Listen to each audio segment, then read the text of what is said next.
Assalamualaikum warahmatullahi wabarakatuh. Saya di sini menjelaskan tentang analisis strategi pemasaran PT Unilever Indonesia Tbk.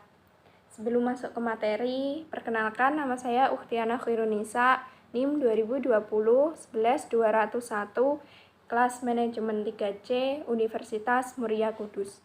Latar belakang, strategi pemasaran merupakan hal yang sangat penting bagi perusahaan, di mana strategi pemasaran yakni suatu cara mencapai tujuan dari suatu perusahaan.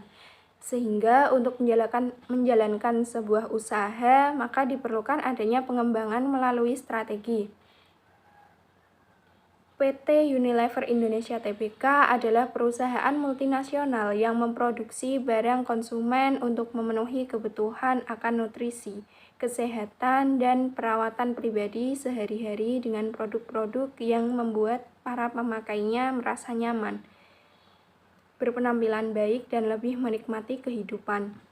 Strategi pemasaran mutlak harus dimiliki dan dijalani oleh semua pihak yang terkait, termasuk dengan PT Unilever Indonesia, supaya para pelanggan merasa puas akan produk dan pelayanan yang diberikan perusahaan tersebut. Rumusan masalah yang saya ambil, yang pertama, lingkungan pemasaran baik secara internal maupun eksternal. Yang kedua, analisis strategi, target, dan positioning pada PT Unilever. Dan yang terakhir, analisis produk, harga, distribusi, dan promosi pada PT Unilever Indonesia.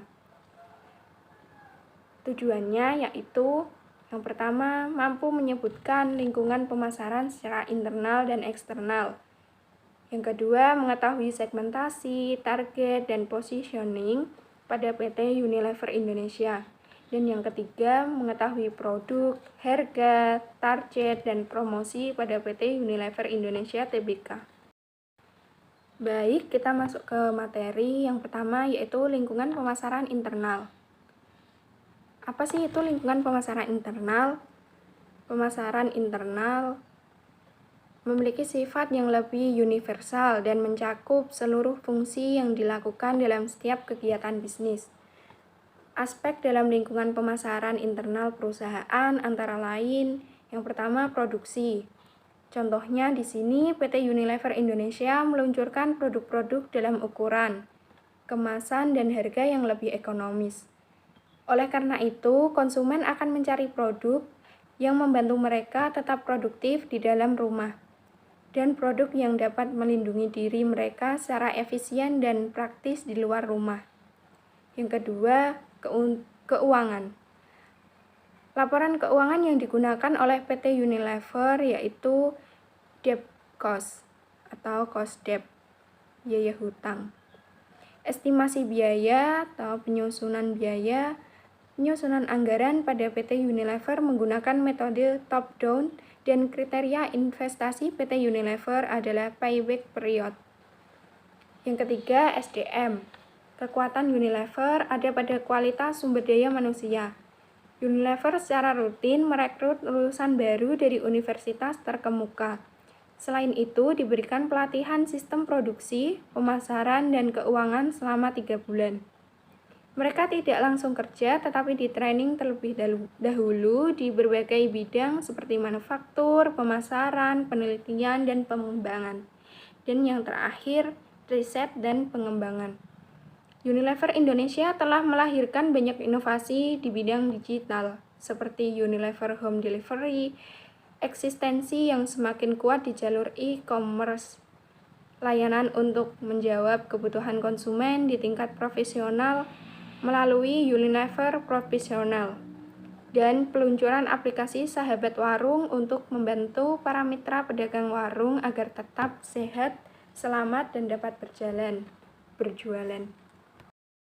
Lingkungan pemasaran eksternal dibagi menjadi dua, yaitu lingkungan mikro dan lingkungan makro.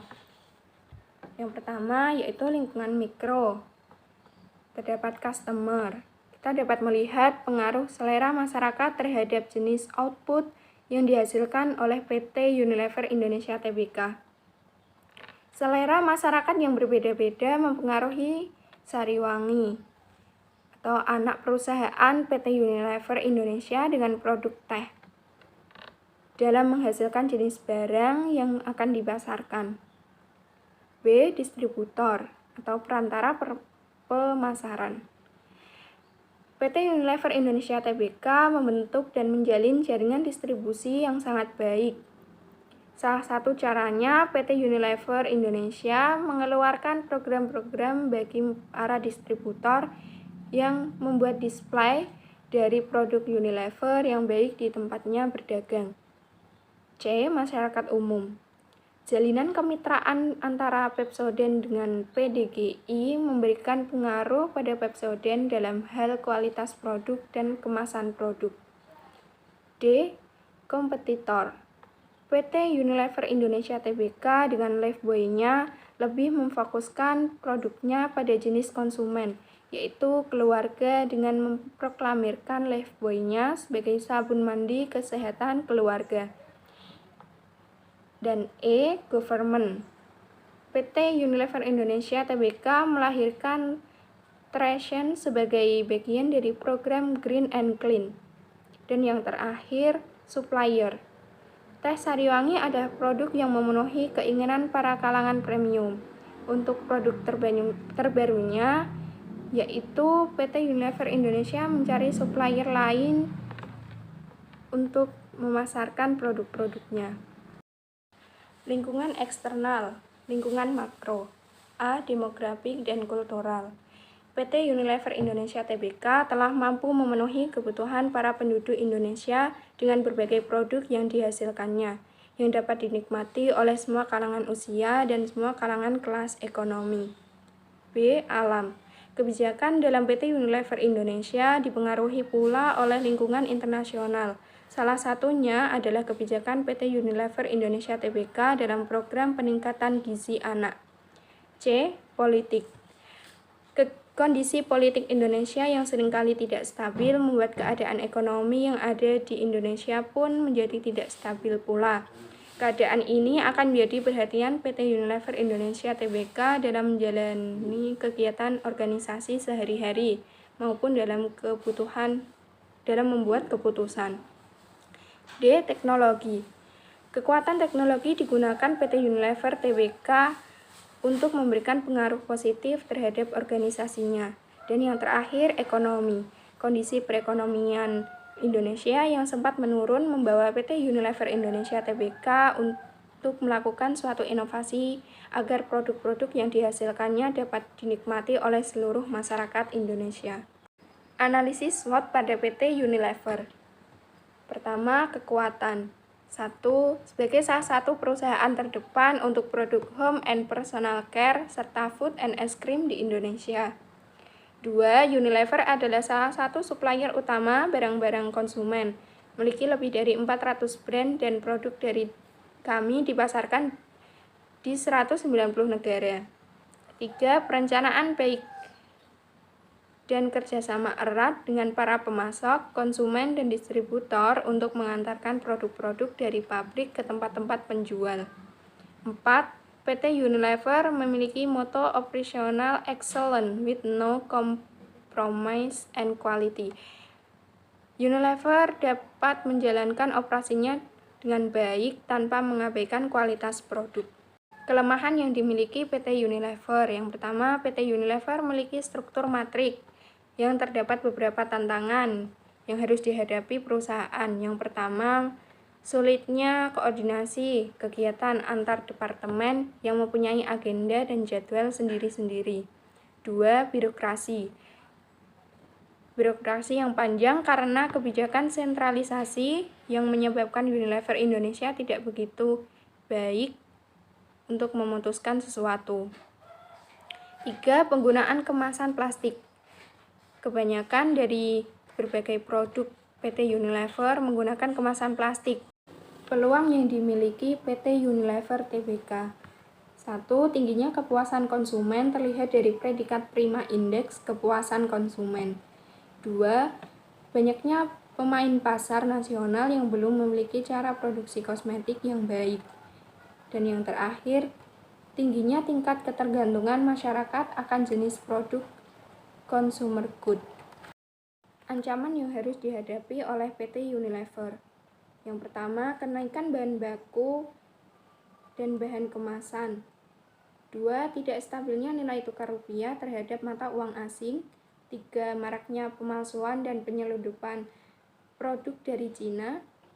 Dan yang terakhir, adanya penghapusan subsidi BBM bagi industri dan produk pesaing dengan harga yang lebih rendah. Analisis segmentasi, target, dan positioning pada PT Unilever. Segmentasi pasar. A. Geografis. Merupakan pembagian pasar menjadi unit-unit geografis yang berbeda, misalnya negara bagian, provinsi, kota, dan kepulauan. Contohnya pada produk Blue Band, selain diminati oleh warga Indonesia, juga banyak diminati penduduk luar negeri. Sehingga pemasaran produk Blue Band tidak hanya dipasarkan di nasional, melainkan juga di pasar internasional. B. Demografis. Adalah pasar yang dikelompokkan berdasarkan variabel-variabel usia, jenis kelamin, pekerjaan, pendapat, ukuran keluarga, agama, dan ras. Misalnya, Pepsodent yang ditawarkan bukan hanya untuk konsumen dewasa, melainkan juga konsumen anak-anak, seperti Pepsodent Gigi Susu Orange and Fruity Susu. C. Psikografis. Pengelompokan pasar dalam variabel gaya hidup, nilai, kepentingan, dan sebagainya.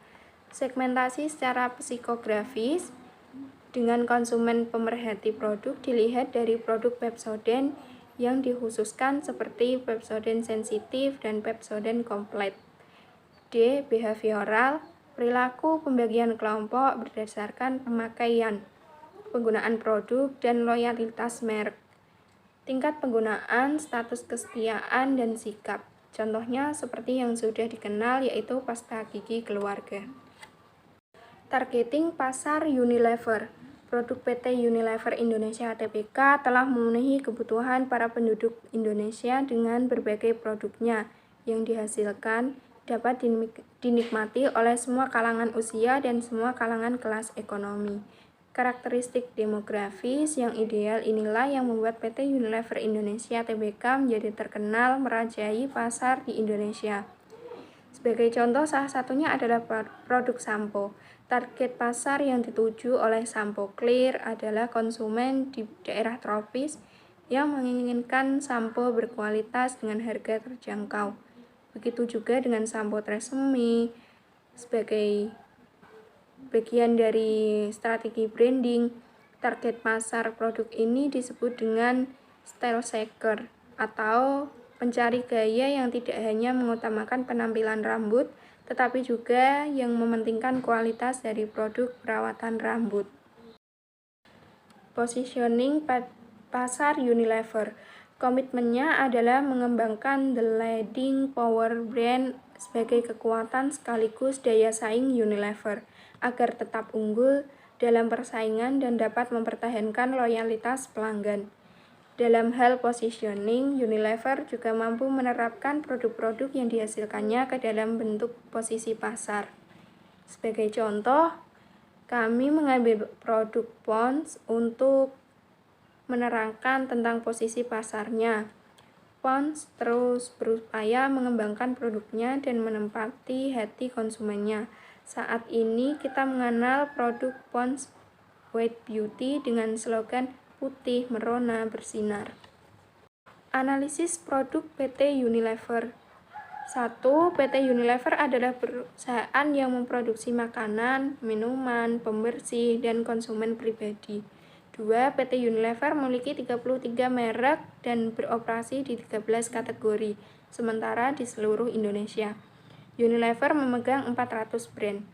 3. Dilihat dari segi strategi produk yang dilakukan oleh PT Unilever Indonesia Tbk sudah banyak sekali dan sudah baik sekali karena menerapkan strategi diversifikasi produk dan strategi diferensiasi produk.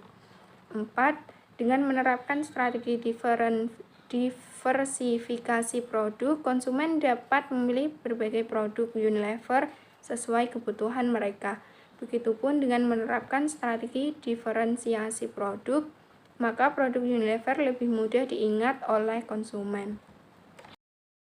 Analisis harga PT Unilever. 1. Strategi harga yang diterapkan adalah strategi kepemimpinan harga terendah dan strategi diskriminasi harga. 2. PT Unilever Indonesia Tbk telah berhasil menerapkan kedua strategi ini dan mereka dapat menguasai pangsa pasar sasaran. Hal ini tentu menyebabkan volume penjualan mereka meningkat. Analisis distribusi PT Unilever. Strategi distribusi yang diterapkan oleh PT Unilever Indonesia Tbk pertama kali menyalurkan produk Unilever melalui agen-agen dan pedagang besar yang tersebar di seluruh wilayah Indonesia. PT Unilever Indonesia memiliki 1.000 distributor di seluruh wilayah Indonesia. Hal ini tentu menyebabkan penyebaran produk Unilever ada di mana-mana, mulai dari kota besar hingga ke daerah pedesaan. 3. PT Unilever Indonesia telah berhasil dalam melakukan proses penyaluran atau distribusi produknya. Ia berhasil menguasai pangsa pasar produknya sampai ke konsumen melalui para pengecer, baik pengecer besar maupun pengecer kecil. Analisis promosi PT Unilever. Yang pertama, melalui iklan. Membuat iklan yang mudah diingat dan frekuensi yang tinggi sehingga mereka tetap mampu menjadi market leader. 2. Promosi penjualan. Membuat event-event tentang produk yang baru diproduksi. Promosi penjualan antara lain dengan memberikan kupon gratis, sampel gratis, dan diskon. 3. Penjualan personal. Penjualan secara tatap muka langsung dengan konsumen dengan cara melakukan presentasi secara langsung lewat event-event atau sponsor. Dan yang terakhir, penjualan langsung, bisa melalui secara langsung apa yang konsumen inginkan. Promosi penjualan langsung ini melalui direct email, telemarketing, email marketing, dan sosial media marketing. Jadi kesimpulannya yaitu PT Unilever Indonesia Tbk adalah perusahaan multinasional yang memproduksi makanan, minuman, pembersih, dan konsumen pribadi. Bagi Unilever, merek bukanlah lagi hanya nama, tetapi sudah menjadi salah satu faktor penentu dalam bersaing. Jika perusahaan mampu menarik pelanggan sasaran melalui kekuatan merek yang mereka miliki, maka perusahaan tersebut akan dengan mudah mengambil posisi yang besar dalam bisnis internasional, sehingga merek yang telah mencapai ekuitas tinggi maupun aset yang berharga bagi perusahaan. Sekian materi yang dapat saya sampaikan, kurang lebihnya mohon maaf dan semoga bermanfaat. Wassalamualaikum warahmatullahi wabarakatuh.